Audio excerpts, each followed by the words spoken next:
अरे संभल कर बेटा। मेट्रो में तेजी से चढ़ती प्रिया के धक्के से आहत बुजुर्ग महिला बोली। प्रिया जल्दी में आगे बढ़ गई। बुजुर्ग महिला को यह बात अखड़ गई। वे उसके करीब जाकर बोली, बेटा चाहे कितनी भी जल्दी हो पर कभी शिष्टाचार नहीं भूलना चाहिए। तुमने एक तो मुझे धक्का मारकर मेरा चश्मा गिरा दिया, उस पर मेरे कहने के बावजूद मुझसे माफ़ी मांगने की वजह आंखें दिखा रही हो। अब तो प्रिया ने उन्हें और भी ज़्यादा गुस्से से देखा। मैं जानती हूँ प्रिया को गुस्सा बहुत जल्दी आता है, इसमें इसकी कोई गलती नहीं। वह घर की इकलौती लाडली बेटी है, गजब की खूबसूरत और होशियार भी। वह जल्दी नाराज़ होती है तो सामान्य भी तुरंत हो जाती है। उसे किसी की टोका टाकी या ज़ोर से बोलना पसंद नहीं। इसके अलावा उसे किसी से हारना या पीछे रहना भी नहीं भाता। जो चाहती उसे पाकर ही रहती। मैं उसे अच्छी तरह समझती हूँ, इसीलिए सदैव उसके पीछे रहती हूँ। आगे चलने या रास्ते में आने का प्रयास नहीं करती। मुझे ज़िंदगी ने भी कुछ ऐसा ही बनाया है। बचपन में अपनी माँ को खो दिया था। पिता ने दूसरी शादी कर ली। सौतेली माँ को मैं बिल्कुल नहीं भाती थी। मैं दिखने में भी खूबसूरत नहीं। एक ही उम्र की होने के बावजूद मुझ में और प्रिया में दिन रात का अंतर था। वह दूध सी सफ़ेद, नाजुक, बड़ी बड़ी आँखों वाली और मैं साधारण सी हर चीज़ में औसत हूँ। जाहिर है पापा की लाडली भी प्रिया ही थी। मेरे प्रति तो वे केवल अपनी जिम्मेदारी ही निभा रहे थे, पर मैंने बचपन से ही अपनी परिस्थितियों से समझौता करना सीख लिया था। मुझे किसी की कोई बात बुरी नहीं लगती, सबकी परवाह करती, पर इस बात की परवाह कभी नहीं करती कि मेरे साथ कौन कैसा व्यवहार कर रहा है। ज़िंदगी जीने का एक अलग ही तरीका था मेरा। शायद यही वजह थी कि प्रिया मुझसे बेहद खुश रहती। मैं अक्सर उसकी सुरक्षा कवच बनकर खड़ी रहती। आज भी ऐसा ही हुआ। प्रिया को बचाने के लिए मैं सामने आ गई। नहीं नहीं आंटी जी, आप प्लीज़ उसे कुछ मत कहिए। प्रिया ने आपको देखा नहीं था, वह जल्दी में थी। उसकी तरफ से मैं आपसे माफ़ी मांगती हूँ। प्लीज़ माफ़ कर दीजिए। बेटा जब गलती तूने की ही नहीं तो माफ़ी क्यों मांग रही हो? तूने तो उल्टा मुझे मेरा गिरा चश्मा उठा कर दिया। तेरी जैसी बच्चियों की वजह से ही दुनिया में बुज़ुर्गों के प्रति सम्मान बाकी है, वरना इसके जैसी लड़कियां तो मेरे जैसे से क्या मतलब है। आप तो ऑलरेडी गले ही पड़ गई हो। बुजुर्ग महिला को धिक्कारती हुई प्रिया आगे बढ़ गई। मुझे प्रिया की यह बात बहुत बुरी लगी। मैंने बुजुर्ग महिला को सहारा देते हुए खाली पड़ी सीट पर बैठाया और उसे चश्मा पहनाकर प्रिया के पास लौट गई। हम दोनों जल्दी जल्दी घर पहुँचे। प्रिया का मूड ऑफ हो गया था, पर मैं उसे लगातार चेयर अप करने की प्रयास करती रही। मैं सिर्फ प्रिया की रक्षक या पीछे चलने वाली सहायिका ही नहीं थी, उसकी सहेली और सबसे बड़ी राजदार भी थी। वह अपने दिल की हर बात सबसे पहले मुझसे ही शेयर करती। मैं उसके प्रेम संबंधों की एकमात्र गवाह थी। उसे बॉयफ्रेंड से मिलने कब जाना है, कैसे इस बात को घर में सबसे छिपाना है और आने जाने का कैसे प्रबंध करना है, इन सब बातों का ख्याल मुझे ही रखना होता था।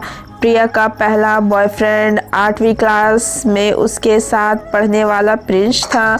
उसी ने पीछे पड़कर प्रिया को प्रपोज किया था। उसकी कहानी करीब 4 सालों तक चली। फिर प्रिया ने उससे चीट कर दिया। दूसरा बॉयफ्रेंड वर्तमान में भी प्रिया के साथ था। अमीर घर का इकलौता चिराग वैभव नाम के अनुरूप ही वैभवशाली था। प्रिया की खूबसूरती से आकर्षित वैभव ने जब प्रपोज किया तो प्रिया मना नहीं कर सकी। आज भी प्रिया उसके साथ रिश्ता निभा रही है पर दिल से उससे जुड़ नहीं सकी है। बस दोनों के बीच टाइम पास रिलेशनशिप ही है। प्रिया की नज़रें किसी और को ही तलाशती रहती है। उस दिन हमें अपनी कज़न की शादी में नोएडा जाना था। मम्मी ने पहले ही ताकीद कर दी थी कि दोनों बहनें समय पर तैयार हो जाना। प्रिया के लिए पापा बेहद खूबसूरत नीले रंग का गाउन ले आए थे, जबकि मैंने अपनी पुरानी मैरून ड्रेस निकाल ली। नई ड्रेस प्रिया की कमजोरी है, इसी वजह से जब भी पापा प्रिया को पार्टी में ले जाना चाहते हैं तो इसी तरह एक नई ड्रेस उसके बेड पर चुपके से रख आते हैं। आज भी प्रिया ने नई ड्रेस देखी तो खुशी से उछल पड़ी। जल्दी से तैयार होकर निकली तो सब दंग रह गए। बहुत खूबसूरत लग रही थी। आज तो तू बहुतों का कत्ल करके आएगी। मैंने प्यार से उसे छेड़ा तो वह मुझे बाहों में भरकर बोली, बहुतों का कत्ल करके क्या करना है, मुझे तो बस अपने उसी सपनों के राजकुमार की ख्वाहिश है जिसे देखते ही मेरी नज़रें झपकना भूल जाए। ज़रूर मिलेगा मैडम, मगर अभी सपनों की दुनिया से ज़रा बाहर निकलिए और पार्टी में चलिए। क्या पता वहीं कोई आपका इंतज़ार कर रहा हो। मैंने उसे छेड़ते हुए कहा तो वह हंस पड़ी। पार्टी में पहुंच कर हम मस्ती करने लगे। करीब 1 घंटे बीत चुका था।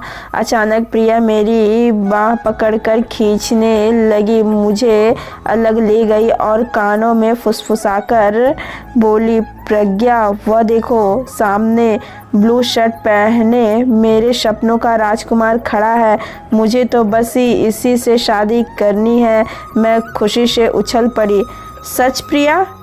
तो क्या तेरी तलाश पूरी हुई? हाँ, प्रिया ने शर्माते हुए कहा। सामने खड़ा नौजवान वाकई बहुत हैंडसम और खुशमिजाज लग रहा था। मैंने कहा, मुझे तेरी पसंद पर नाज है प्रिया, मैं पता लगाती हूँ कि यह है कौन। वैसे तब तक तुझे उससे दोस्ती करने का प्रयास करना चाहिए। वह रुआशी होकर बोली, यार यही तो समस्या है। वह पहला लड़का है जो मुझे भाव नहीं दे रहा है। मैं 1-2 बार प्रयास किया पर वह अपने घर वालों में ही व्यस्त है।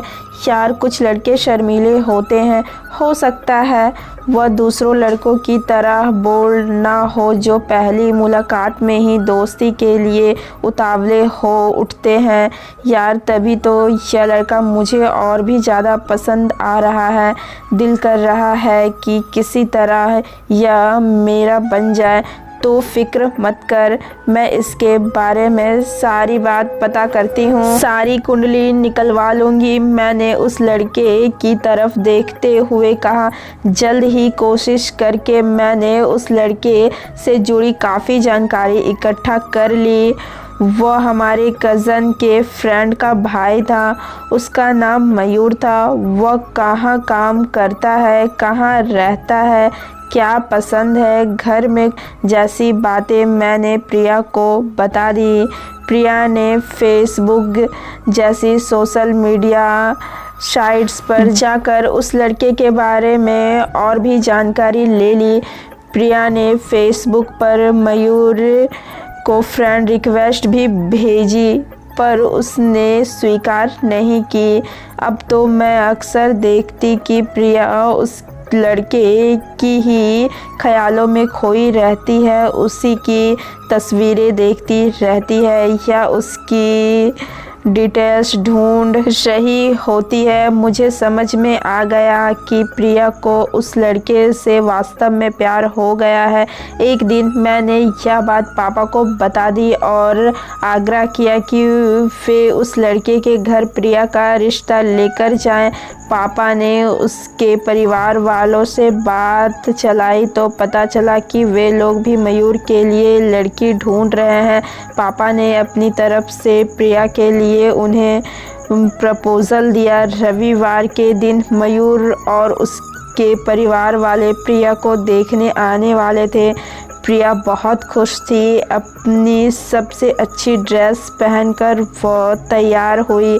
मैंने बहुत जतन से उसका मेकअप किया। मेकअप करके बालों को खुला छोड़ दिया।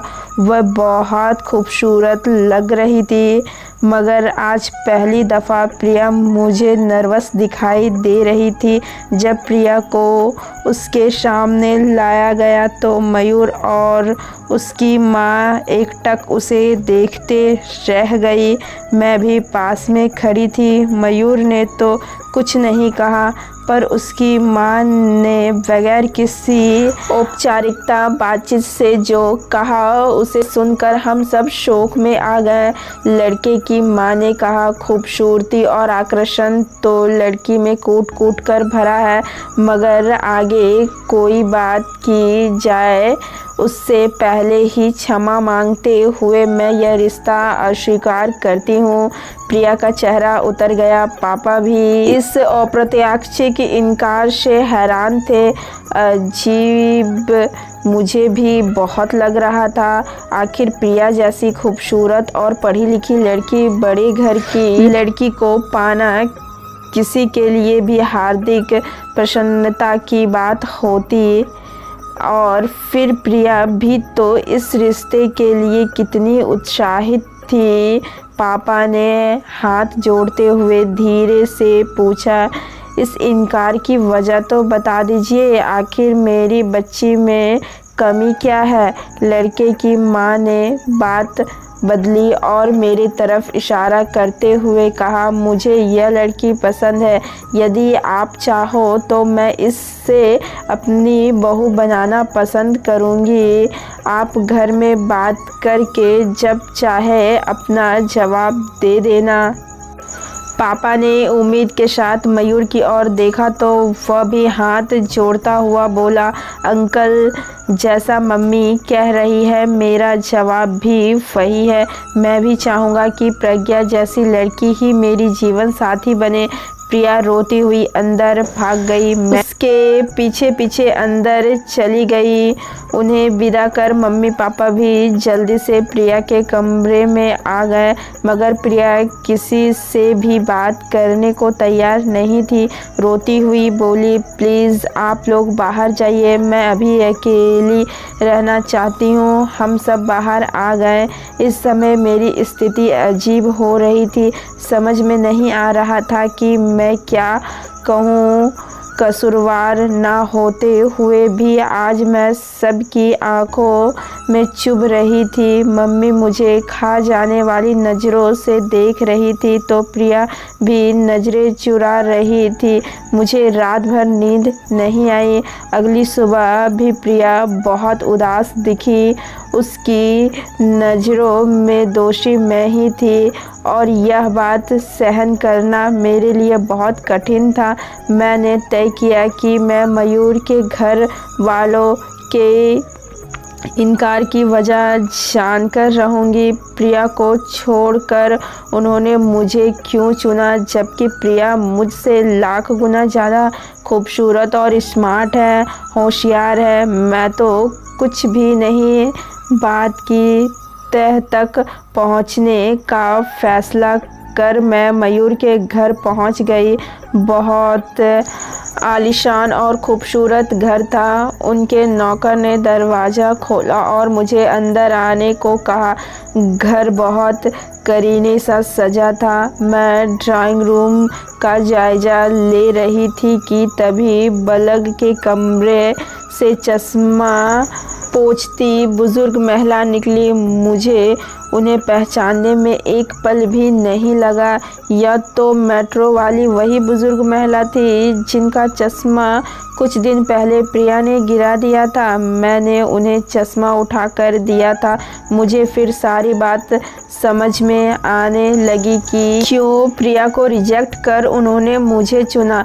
सामने से मयूर की माँ निकली, मुस्कुराती हुई बोली, बेटा मैं समझ सकती हूँ कि तुम क्या पूछने आई है। शायद तुझे अपने सवाल का जवाब मिल भी गया होगा। दरअसल उस दिन मेट्रो में मैं भी वहीं थी और सब कुछ अपनी नज़रों से देख रही थी। खूबसूरती, रंग रूप, धन, इन सब से ऊपर एक चीज़ होती है और वह है संस्कार। हमें एक सभ्य और व्यवहार कुशल बहू चाहिए, बल्कि तुम्हारी जैसी। मैंने आगे बढ़कर दोनों के छूने चाहे पर अम्मा जी ने मुझे गले से लगा लिया। घर पहुंची तो प्रिया ने पहले की तरह रूखेपन से मेरी तरफ देखा और फिर अपने काम में लग गई। मैं उसके पास जाकर धीरे से बोली, कल के इनकार की वजह जानने मैं मयूर के घर गई थी। तुझे याद है वो बुजुर्ग महिला जिसका चश्मा मेट्रो में तेरी टक्कर से नीचे गिर गया था? दरअसल वह बुजुर्ग महिला मयूर की दादी है और इसी वजह से उन्होंने तुझे ना कह दिया। पर तू परेशान मत हो प्रिया, तेरी पसंद के लड़के को मैं कभी अपना नहीं बनाऊंगी। मैं उन्हें कहकर आई हूँ। प्रिया खामोशी से मेरी तरफ देखती रही। उसकी आंखों में रूखेपन की वजह शर्मिंदगी और अफसोस थी। थोड़ी देर चुप बैठने के बाद वह धीरे से उठी और मुझे गले लगाती हुई बोली, पागल है क्या? इतने अच्छे रिश्ते के लिए कभी ना नहीं करते। मैं करवाऊंगी मयूर से तेरी शादी। मैं आश्चर्य से उसे देखने लगी तो वह मुस्कुराती हुई बोली, आज तक तू मेरे लिए जीती रही है। आज समय है कि मैं भी तेरे लिए कुछ अच्छा करूं। खबरदार जो ना कहा। मेरे दिल पर पड़ा बोझ हट गया था। मैंने आगे बढ़कर उसे गले से लगा लिया।